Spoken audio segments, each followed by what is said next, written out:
Nós vamos ler e ver hoje o exemplo de José.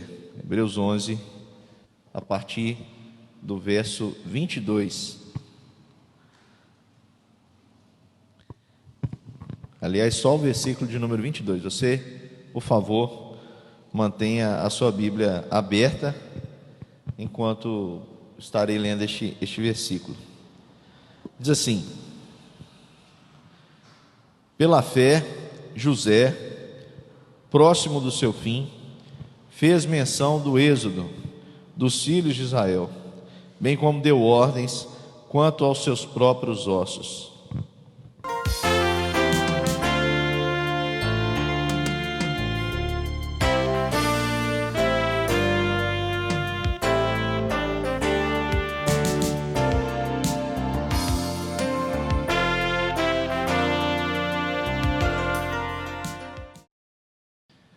Hoje então, irmãos, nós vamos ver em Hebreus capítulo 11, esse herói da fé, esse grande homem que foi José. José, de fato, é um homem que agradou a Deus e um homem de grande fé. E a fé, como diz o próprio livro de Hebreus, a definição que encontramos aí no capítulo 11, a partir do versículo 1, diz que a fé é a certeza de coisas que se esperam, a convicção de fatos que se não veem. Ou seja, é a certeza daquilo que habita apenas o meu coração, apenas os meus pensamentos, aquilo que foi colocado em mim por vontade de Deus. No nosso caso, nós temos a palavra, na qual nós podemos basear a nossa fé. A minha fé é alimentada nas promessas do Senhor, né? Somente ponho a minha fé na graça excelsa de Jesus, em tudo aquilo que a palavra de Deus nos revela, nas promessas aqui, elas são para nós a base da nossa fé. No caso de José, ele não tinha Bíblia, mas Deus havia colocado um sonho no seu coração. E eu queria rapidinho falar um pouquinho da história de José, para que a gente possa aplicar essa certeza que José teve. Segundo o livro de Hebreus, a sua fé foi tão grande que, pela fé, próximo ao seu fim, fez menção do êxodo que ainda não havia ocorrido, e bem como deu ordens quanto aos seus próprios ossos, dizendo para o povo: olha, quando vocês forem para a terra que Deus prometeu dar a Abraão, a Isaac e a Jacó, me levem daqui com vocês, levem os meus ossos, porque eu estou aqui no Egito, vim para cumprir minha função, mas não sou daqui, eu pertenço a outro lugar. E a fé, a história de Abraão, Isaac e Jacó, são histórias de fé. Jacó cometeu o mesmo erro que o seu pai e a sua mãe. O pai e a mãe de Jacó tinham prediletos, e Jacó também tinha filhos preferidos. Os filhos preferidos de Jacó era primeiro José, e aí depois, vocês sabem a história, José foi dado como morto pelos seus irmãos, e Jacó então passou a ter amor pelo filho também de Raquel, chamado Benjamim. Mas quando José estava na presença do seu pai, ele era tratado de uma maneira. Por favor, irmãos, coloquem o celular no silencioso, ou melhor desligar, né? Vamos lembrar que o culto está sendo transmitido. Então, queridos, olha o que acontece. José, ele sendo ali predileto pelo seu pai, tratado com predileção, nenhum pai, nenhuma mãe deve fazer isso, mas a gente sabe o que acontece, não é? Qual é a casa que não tem um preferido? Tem pais que não têm nenhum problema em esconder isso, a predileção por um determinado filho. Isso, irmãos, causa um dano seríssimo no relacionamento familiar e no sentimento que as pessoas vão nutrir em relação àquela pessoa ali que é paparicada, que é tratada de uma maneira diferente. Por exemplo, Jacó mandou fazer para José uma túnica diferente, colorida, para ele. E ainda mais, diz a Bíblia, os seus irmãos passaram a odiá-lo. E ainda, meus irmãos, Deus colocou no coração de José, e a história de José ela vai ser toda narrada e baseada nisso. Deus colocou no coração de José sonhos diferentes. E José acreditou naquilo, ele creu que aquele sonho vinha de Deus. Então, certa vez ele contou o primeiro sonho que ele teve: 11 feixes de trigo, e eles se prostravam diante do feixe que era ele, 11 feixes se prostrando diante dele. E aí os seus irmãos interpretaram: olha, nós somos 12, ele está dizendo que nós vamos servi-lo, está vendo? Olha como é que ele é ganancioso, ele já está querendo ficar com a herança do papai toda, e nós vamos ser escravos dele. Depois José teve outro sonho, onde 11 estrelas se dobravam perante ele, também o sol e a lua, ao ponto do próprio Jacó chamar a atenção e falar: José, acaso também eu e a sua mãe vamos servir a você? José não entendia o que bem significava aquele sonho, mas ele guardava aquilo no seu coração. E aí vocês sabem a história de José é uma história de extremo sofrimento.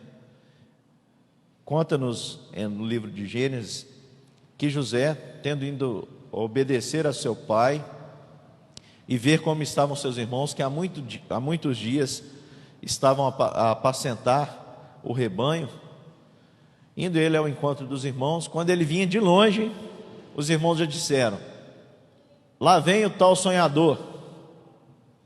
Olha aí, as coisas que Deus colocou no coração de José, aparentemente serviram para o mal dele. Só que nós precisamos lembrar que nós temos um Deus que faz todas as coisas cooperarem para o nosso bem. E vinha ele longe quando os seus irmãos avistaram e disseram: lá vem o tal sonhador. E aí queriam matá-lo. Um dos irmãos lá, mais sensato, disse: não vamos fazer isso. Colocou José em um poço. E aí o que aconteceu? Estava passando ali uma grande caravana. José foi vendido como escravo pelos seus próprios irmãos.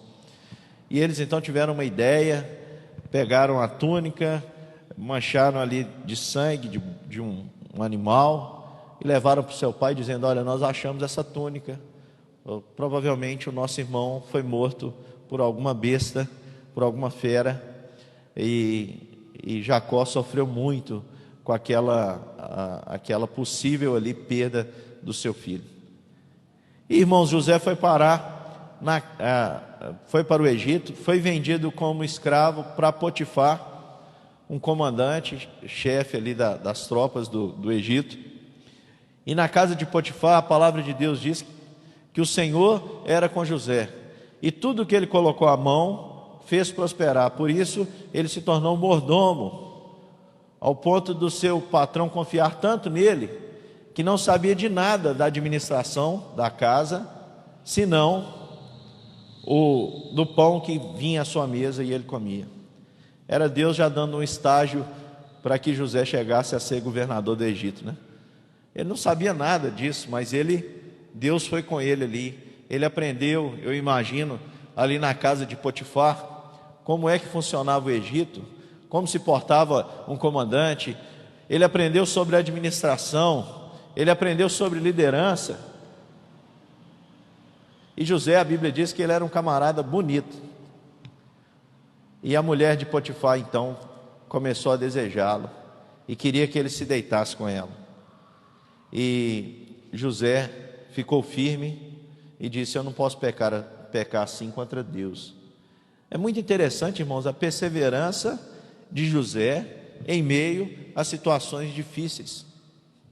Vocês acreditam que tem muita gente dizendo que não acredita em Deus, porque se Deus existisse mesmo, Ele não tinha mandado essa situação que a gente está vivendo aí? Eu ouvi vários testemunhos assim, em vídeos, em textos, e pessoas dizendo aí, afirmando: olha, Deus não existe. Porque as pessoas acham que a existência de Deus significa a ausência dos problemas humanos. E não lembram que os problemas humanos existem por causa dos próprios seres humanos. Deus é bom, mas o homem é mau.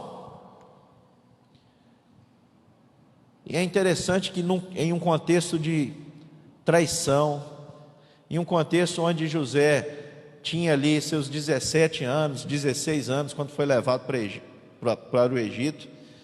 Agora, com certeza, ele está no auge da sua juventude, 20 e poucos anos, e está ali trabalhando como escravo na casa de Potifar. E ele continua acreditando em Deus, confiando em Deus. E ele diz para a mulher de Potifar: eu pecaria assim contra Deus? E ele foge, as suas vestes ficam ali, não sabemos o que aconteceu, só que as vestes ficam na mão da mulher de Potifar, que usa como prova contra o próprio José. E José agora vai parar no calabouço, que era o local para os inimigos, para os piores inimigos de Faraó. O calabouço era um lugar, a prisão era um lugar terrível, tá? Faria qualquer prisão nos dias de hoje, no nosso contexto, parecer um hotel 5 estrelas. Elas costumavam ficar nos porões, onde caía e escorria o esgoto, locais úmidos, onde as pessoas acabavam morrendo ali por doenças, facilmente por doenças. E a Bíblia diz que lá na prisão, Deus era com José. E o que me chama a atenção na história de José é que em determinado momento ele ganha 2 companheiros de cela interessantes.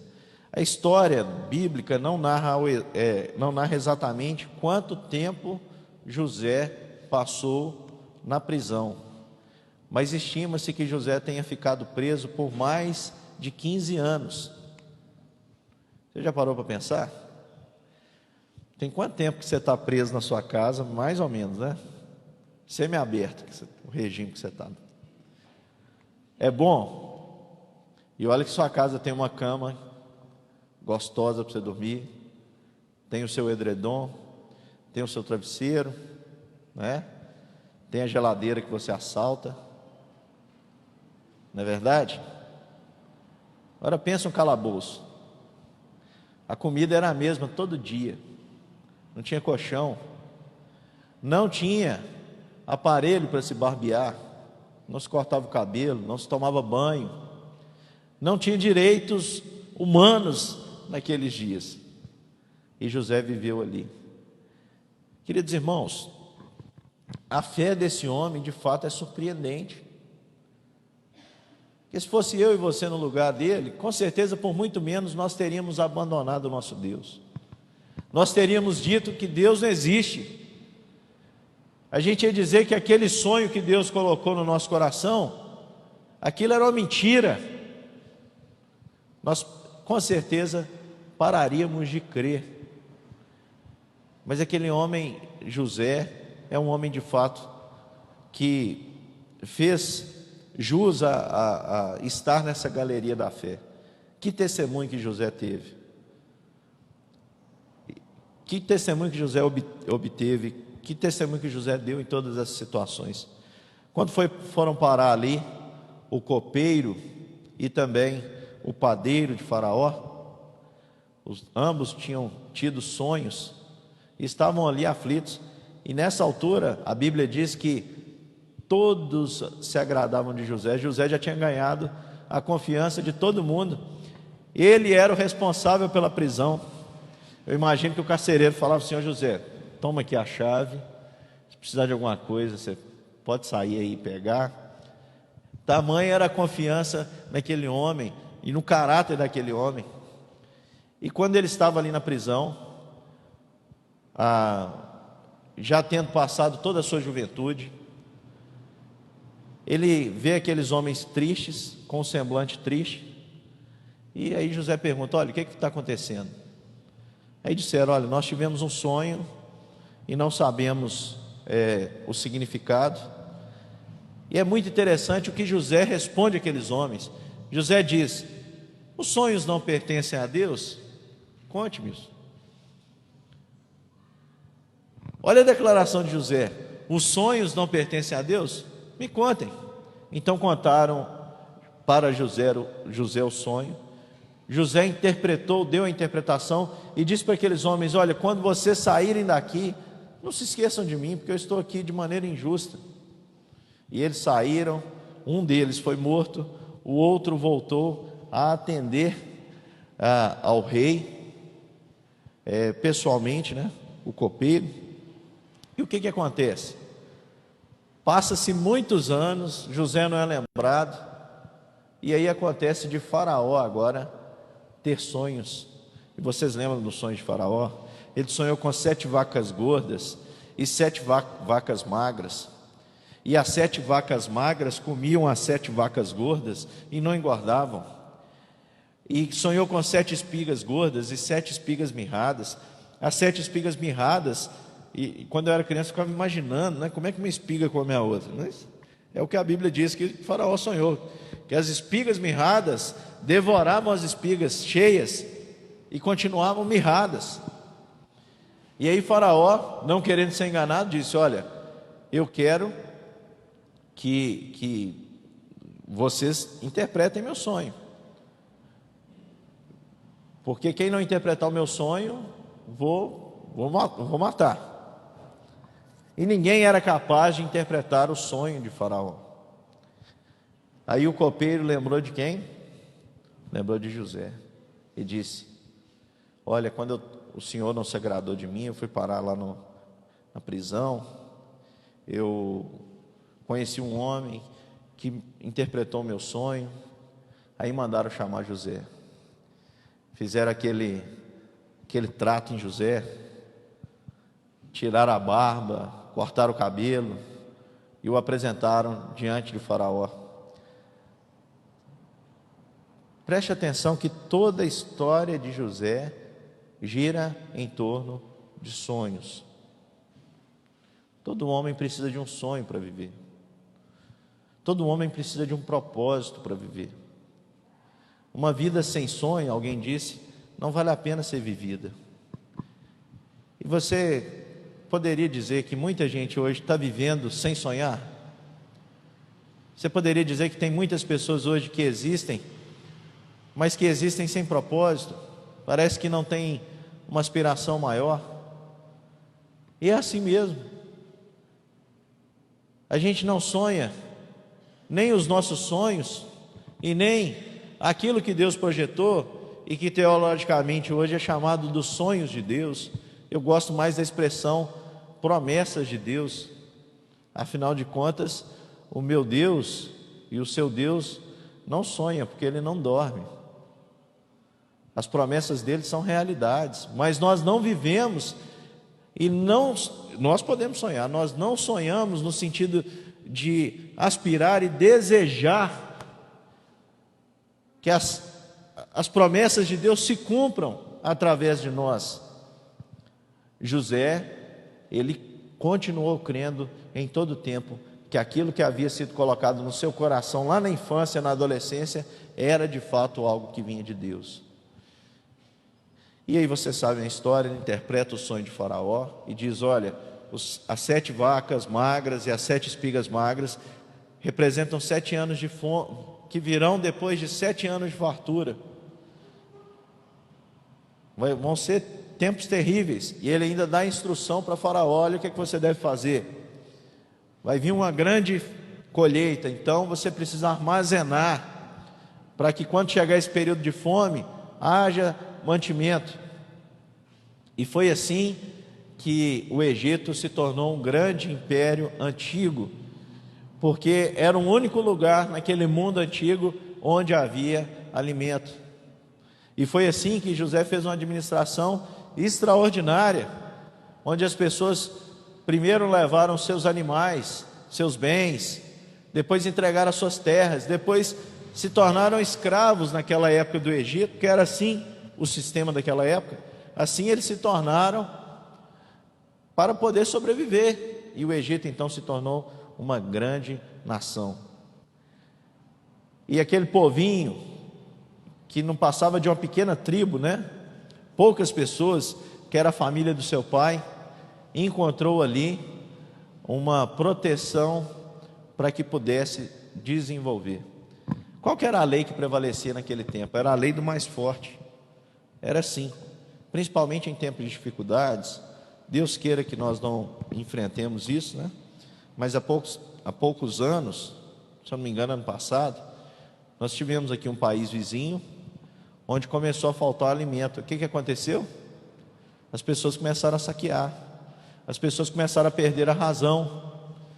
E naquele período, e naquele contexto onde o alimento é escasso, qualquer coisa era motivo para que uma nação atacasse a outra e tomasse então seus bens, despojasse aquele povo, aquela família dos seus bens. Qual seria a chance de Jacó e os seus filhos ali sobreviver num contexto desse? Por isso, irmãos, Deus mandou toda essa família para o Egito, toda a família de Jacó para o Egito, todo o povo de Israel para o Egito, e ali eles puderam crescer com segurança. E o que eu acho interessante é que José vai dizer isso lá no livro de Gênesis. Eu queria que você abrisse a sua Bíblia comigo. Lá no livro de Gênesis, no finalzinho, quando os seus irmãos estão ali preocupados, né, se José iria se vingar deles, afinal de contas, eles agiram de uma maneira tão traiçoeira.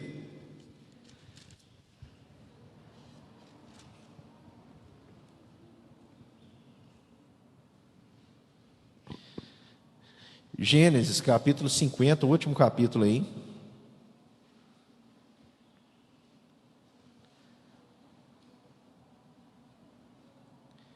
Versículo 19 e 20. Quando os irmãos foram lá e disseram que o seu pai tinha falado para que José não se vingasse, José dá essa resposta maravilhosa, versículo 19 e 20. Respondeu-lhes José: não temais, acaso estou eu em lugar de Deus? Vós, na verdade, intentaste o mal contra mim, porque o homem é mau, porém Deus o tornou em bem, porque o Senhor é maravilhoso, é Deus justo. Tornou em bem para fazer como vedes agora, que se conserve muita gente em vida. Não temais, pois eu vos sustentarei a vós outros e aos vossos filhos. Assim os consolou e lhes falou ao coração. A fé de José venceu todos os momentos difíceis e pôde declarar: o homem intentou o mal, mas Deus transformou o mal em bem. Essa dinâmica, irmãos, continua funcionando até nos nossos dias. Esse momento que a gente está vivendo é um momento que nós não sabemos ao certo tudo o que está por trás. Não sabemos se é um vírus sintético, se surgiu de maneira espontânea. Não sabemos quais são os interesses econômicos, políticos e tudo o que está por trás disso. Eu sei de uma coisa, que o homem é mau, intenta o mal, mas Deus é justo e poderoso, e Deus é amor. E a Bíblia diz que Deus faz todas as coisas cooperarem para o bem daqueles que o amam. E tem muita gente que ainda ama a Deus, tem muita gente que demonstra isso. Você já parou para pensar que no mundo inteiro tem gente orando por essa situação? E mesmo que fosse um justo, a Bíblia diz que muito pode, por sua eficácia, a súplica do justo. Elias era um homem como nós, e orou, e ele mudou todo o sistema da terra. Ele orou para que não chovesse, não choveu. Ele orou para que chovesse, e choveu. E você pode orar por essa situação, porque ainda que o homem seja poderoso, mais poderoso é o Senhor. Você já parou para pensar o que Deus fez através de um escravo vendido, um inimigo do Egito que estava no calabouço?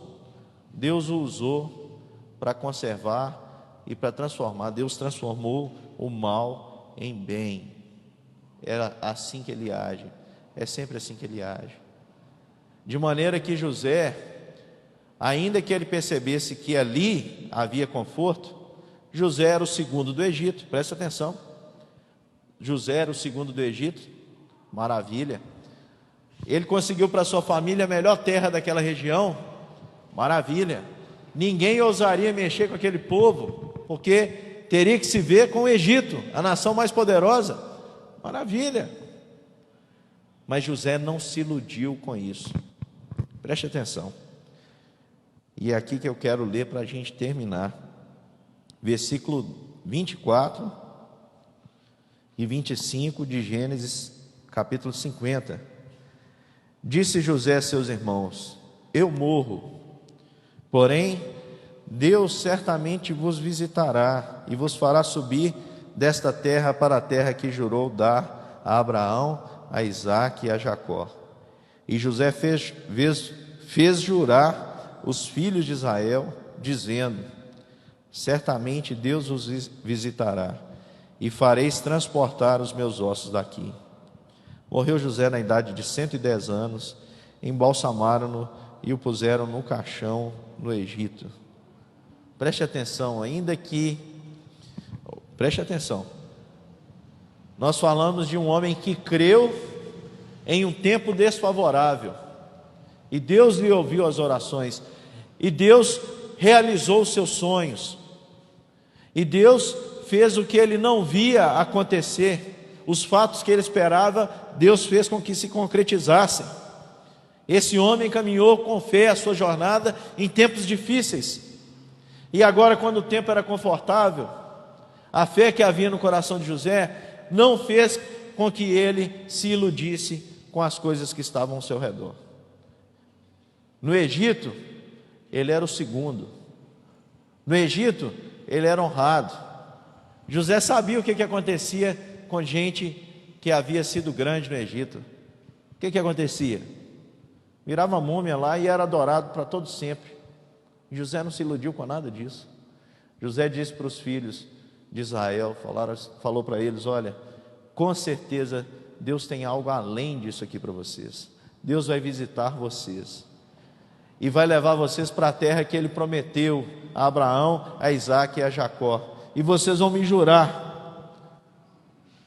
que quando ele fizer isso, vocês levarão os meus ossos com vocês, porque eu estou aqui, mas eu pertenço a outro lugar. Eu pertenço à nação que o Senhor prometeu dar aos seus filhos. De forma espiritual, irmãos, nós podemos aplicar isso àquela vida que está por vir. Vivemos dias maus e precisamos ter fé. E quando Deus fizer tudo isso converter para o seu bem, eu quero dizer para você que você não deve se iludir. Não deve se iludir. Porque o dia mau, o momento mau que está nos visitando hoje, pode ter certeza, vai voltar outras vezes ainda no decorrer da sua existência. Muitos são os dias maus que nós teremos que enfrentar. E quando a gente estiver vivendo os dias bons, a minha fé e a sua fé não podem repousar em tudo que nos é apresentado. Ainda que você tenha tudo, eu quero dizer para você que Deus tem algo além, e o seu coração, o seu desejo, a sua convicção tem que estar apontada para essas coisas lá do alto, de onde o Pai vive. A sua aspiração deve ser por aquela pátria que está por vir, porque nessa os homens vão continuar sendo mal. No mundo, o homem vai continuar sendo mal. A nossa esperança é que nós temos um Deus que faz tudo cooperar para o bem daqueles que o amam. Mas eu queria te chamar a seguir o exemplo de José. Eu queria convidar você agora para orar. Feche os seus olhos e eu queria que você pensasse nessas questões que eu levantei aqui hoje. Qual é o sonho do seu coração? O que você tem de fato? O que tem movido você aqui na face da terra? Feche seus olhos e reflita. José, evidentemente, teve como a sua motivação aquilo que Deus colocou no seu coração, ou seja, José foi obediente ao chamado de Deus para a sua vida. O que motivava José era descobrir o significado daquele sonho que Deus colocou no seu coração lá na infância, na adolescência. Ele viveu, ele serviu a Deus, ele venceu todas as situações, todas as dores, e ele percebeu que tudo Deus fez cooperar para o seu bem. Mas talvez, meu irmão, você seja diferente de José.